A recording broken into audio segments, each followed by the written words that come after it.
este fin de semana había alta expectativa sobre la consulta digital del Partido de la Gente, en el que la tienda de Franco Parisi iba a tomar una decisión institucional en relación a qué hacer de cara a la segunda vuelta. Las opciones eran 3.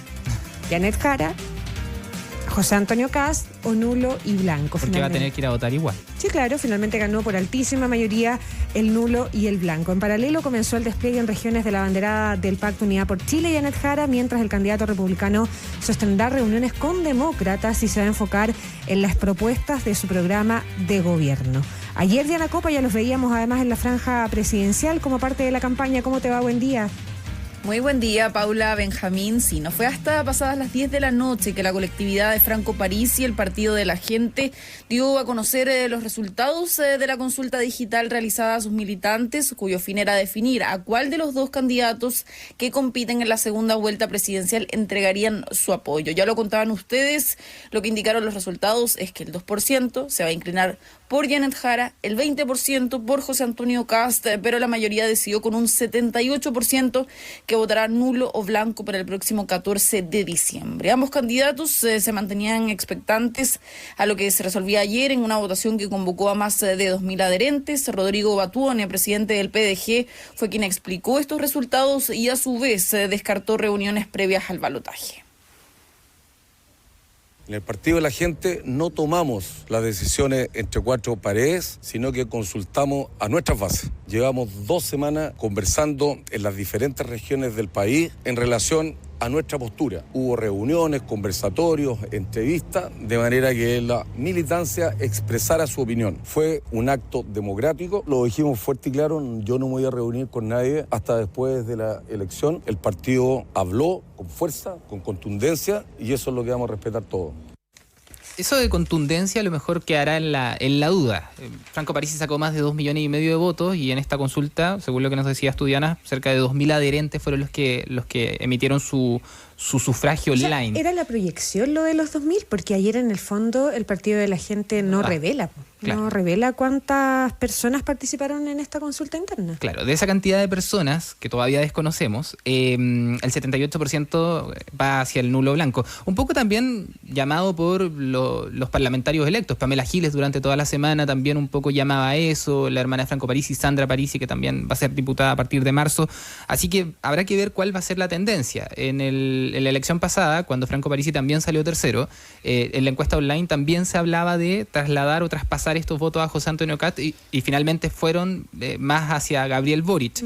Habrá que ver la tendencia de los nulos y blancos. Algunos dirán es perder el voto. Yo creo que es una forma de expresarse. El que haya 2 millones de votos más no es menor. La propia Pamela Giles, Diana, hablaba de un hecho político, de generar un hecho político a propósito de la cantidad de nulos y blancos que pueda haber en la elección del próximo 14 de diciembre. Claro, y ser una oposición ante todo. Claro. Así que va a ser parte de los resultados que vamos a tener que ver. Ya quedan menos de 2 semanas, Paula, para esas elecciones que van a definir el futuro, quién va a liderar los próximos 4 años en el país. Ahora, junto con esto, con esta elección interna del Partido de la Gente, habrá que ver qué es lo que pasa. También comienzan las campañas, empiezan a haber nuevos resultados de la encuesta. Diana, ¿cómo se ve aquello? A poco tiempo ya de que esa franja que va a ser un poco más acotada, también tenemos unas encuestas que no vamos a poder conocer previo a los comicios. Entonces, ¿cómo se ve aquello? Sí, antes de conversar respecto a eso, respecto al escenario del Partido de la Gente, claro, es una encuesta que aborda militantes, pero no el importante bolsón de votos que tiene Franco Parisi, los 2 millones de los que ustedes hablaban. Entonces hay que ver respecto a los diferentes llamados también que hacen los líderes de esta colectividad, podríamos decir, pero lo que mostraron las últimas encuestas en circulación, por ejemplo la del panel Ciudadano UDD, considera que un porcentaje importante de los votos de Franco Parisi se va a ir a José Antonio Kast y otra parte hacia Janet Jara. Ahora, a 2 semanas del balotaje, ya vemos a los 2 candidatos presidenciales con el foco puesto en el despliegue territorial, lo que marca también el inicio formal de la campaña. Partamos por la candidata del oficialismo y la democracia cristiana, Janet Jara, porque inició actividades puerta a puerta. Ayer estuvo en la región de Valparaíso y hoy va a llegar a la región de la Araucanía, una zona donde también debe buscar apoyos, entendiendo que ahí su adversario ha obtenido mejores resultados. hablamos de José Antonio Kast. Se va a reunir con dirigencias mapuche, Nueva Imperial, y por la tarde estará con vecinos, vecinas y personas mayores en Temuco. Este despliegue ocurre en momentos en que las últimas encuestas en circulación adelantan un contundente triunfo de la oposición. De hecho, la CADEM advierte una diferencia de 16 puntos si Janet Jara se mantiene optimista, asegurando que la definición será el próximo 14 de diciembre. Me ha pasado algo bien curioso estos días, porque algunos dicen la política es difícil, y yo la verdad lo veo de una forma bien particular. ¿A ustedes se les han dado fáciles las cosas en la vida? A mí tampoco. Y tengo la percepción además que cuando las cosas se obtienen fácil, después no tienen ni un brillo. Así que a jugársela toda, está esta elección abierta a pesar de lo que algunos quieran instalar. El resultado es absolutamente impredecible y lo que nosotros tenemos que hacer es trabajar para ganar el 14 de diciembre, no por nosotros, sino que por Chile. Ya, ahí Janet Jara, que fue en segundo turno ayer en la franja televisiva, abrió los fuegos, tal como sabíamos, según el sorteo del Consejo Nacional de Televisión. José Antonio Kast, que entre otras cosas viene con toda su historia familiar para enfatizar, y este era el mensaje que quería transmitir, que no es cuico, y referirse también al origen de su familia, derechamente a quienes hablan de él como nazi, que era un punto que él no había puesto sobre la palestra por la complejidad que representa. Una complejidad también que se ha instalado en algunas conversaciones en el desembarco de los otros partidos en la campaña de los republicanos. Hubo cierta controversia a propósito de una entrevista ayer del presidente de RN, Rodrigo Galilea, que decía que si van a llegar a ser gobierno tienen que hacer, entre otras cosas, política de manera distinta, ¿no? Sí, durante el fin de semana, particularmente ayer domingo, el candidato republicano José Antonio Kast se restó de actividades públicas. El día sábado estuvo en la región de O'Higgins, en comunas como San Vicente de Tahuatahua, y hoy tendrá varias actividades. Una de ellas que anticipábamos desde el día viernes es la reunión con demócratas, donde la colectividad podría dar un gesto de apoyo al candidato republicano y también conversar respecto a ciertas propuestas de la hoja de ruta. Luego de eso, su comando dará a conocer avances en propuestas de salud, y no se descarta que durante la tarde se traslade a la región de Valparaíso. Esta semana también tiene agendadas actividades en la Araucanía y en Antofagasta. Un dato relevante es también que José Antonio Kast instruyó al senador electo y parte del equipo de seguridad de Rodolfo Carter a viajar a Arica por el tema migratorio y lo que ocurre en la frontera. La arena más política, si bien desde Chile Vamos existe un apoyo amplio al comando republicano, han surgido planteamientos respecto a cómo debería gobernar José Antonio Kast en caso de llegar a la moneda. Como lo decías tú, Paula, el presidente de Renovación Nacional, Rodrigo Galilea, afirmó que si eventualmente los republicanos llegan al gobierno, deberán hacer política de manera distinta, buscando llegar a acuerdos. Una directiva como Renovación Nacional que además enfrenta molestia interna por la pérdida de escaños en las elecciones parlamentarias. Por esto, y respecto al escenario de una futura coalición, el senador electo Rodolfo Carter advierte que las puertas están abiertas tanto para libertarios como para Chile Vamos. De estos últimos, espera que puedan resolver sus problemas internos.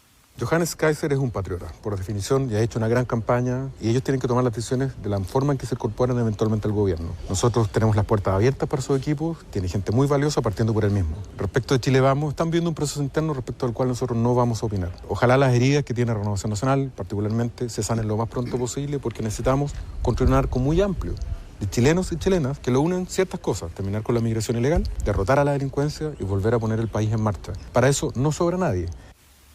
Ahora, ya lo conversábamos respecto al tema de las franjas. Se estrenó ayer, la abrió el candidato republicano con un capítulo más bien enfocado en mostrar sus orígenes y también a su familia, mostrándose un poco más cercano, descartando incluso, generando un poco más de cercanía con la gente y planteando entre líneas que él no es cuico, dicho de una forma un poco más coloquial, y es algo poco habitual en esta campaña. Además, utilizaron algunas imágenes del despliegue durante estas últimas semanas. En tanto, en el capítulo de Janet Jara se mantuvo la línea de esta segunda vuelta, apuntando a captar votos indecisos y con guiños a propuestas de Belín Matei como el piecero. Además, fue una pieza crítica con José Antonio Kast en temas como la dictadura y la figura de Miguel Krasnov respecto de un posible indulto del que, recordemos, el candidato ha evitado hablar en esta campaña. Quedan 13 días para conocer quién va a tomar la sucesión del presidente Gabriel Boric, una definición que vamos a conocer el próximo 14 de diciembre. todo esto mientras las campañas de Janet Jara y José Antonio Kast ponen foco en el despliegue territorial y también en la preparación del debate de Archi, que es este miércoles 3 de diciembre. Tal cual. Oye, y sobre lo del PG, ya decíamos que había informado que el 78% de los militantes optaron por el voto nulo, pero no reveló cuántos participaron en la consulta interna. Y hay varios analistas que señalan en la lógica de lo que ya veníamos conversando, Diana, Benja, que esta definición no tiene relación directa con lo que pueda suceder en la elección, porque Parisi, que es el líder, el abanderado de la colectividad, obtuvo más de 2,5 millones de votos y que el partido cuenta con 38.000 militantes y se hablaba de una proyección de participación en esta consulta digital ayer de 2.000. Diana Copa. Digital, que es lo otro. Digital, además, no hay que mover tanta masa para poder emitir ese voto. Así que, o sea, en esa lógica pudieron haber participado bastante más. Sí. Si es que no todos, porque Sí, claro. el militante PDG es muy de hacer las cosas online. Bueno, el candidato hizo una campaña online la vez pasada. El candidato tiene un programa de streaming. Digamos. También, Sí, tal cual. se enojó. Lo otro que mencionaba Diana sobre la franja, se comienzan a ver estos gestos, cómo cambian de un lado hacia otro. José Antonio Kast, que siempre había tenido una postura mucho más dura, el tema de la frontera, bueno, ahí escuchábamos a Rodolfo Carter, que entiendo que va a viajar a la zona norte, enviado por José Antonio Kast para poder ver esta situación, un senador electo por la región de la Araucanía, ahí habrá que ver cuál es el gesto, cuál es la idea de este cambio, pero José Antonio Kast cambia por lo menos el tono en esta franja, y Janet Jara hace lo propio, porque Janet Jara era la más cercana, la que contaba su historia, que venía de Conchalí, y ahora lo que ella hace es: necesito recoger las ideas de los otros candidatos que quedaron en el camino. Hablaba ahí del pie cero, Diana, la idea de Evelyn Matei. Seguramente en los próximos días veremos propuestas de Franco Parisi, el IVA a los medicamentos, así que va a ser parte de lo que tendremos que ver. Ahora, ¿qué tanto moverá la aguja? Claro, pero Difícil. es que es un poquito más de lo que ya hemos visto, ¿no? Por ejemplo, en los debates, en las escasas oportunidades que se han encontrado, el debate del Foro Social del otro día, es como el libreto que ya está dibujado y que de ahí no se van a salir ninguno de los dos. En escenario Parte de la estrategia. Exactamente, en escenario, Diana, que de todas maneras son distintos, porque en el propio comando de Janet Jara lo que han planteado o lo que han analizado es que la candidata se está jugando y está apostando al todo o nada, a propósito de esta diferencia numérica que virtualmente la está dejando fuera de la moneda en lo que pasa el 14 de diciembre. Y un José Antonio Kast que lo que está haciendo de alguna manera es administrar Mantenerse. esa ventaja, efectivamente, administrar esa ventaja, evitando cometer errores y caer en provocaciones y también en polémicas. Veremos lo que pasa en estos días, sobre todo en el debate de este miércoles en el que se vuelven a encontrar. Diana Copa, gracias por todo. Buen día, Diana. Buen día. Buen día.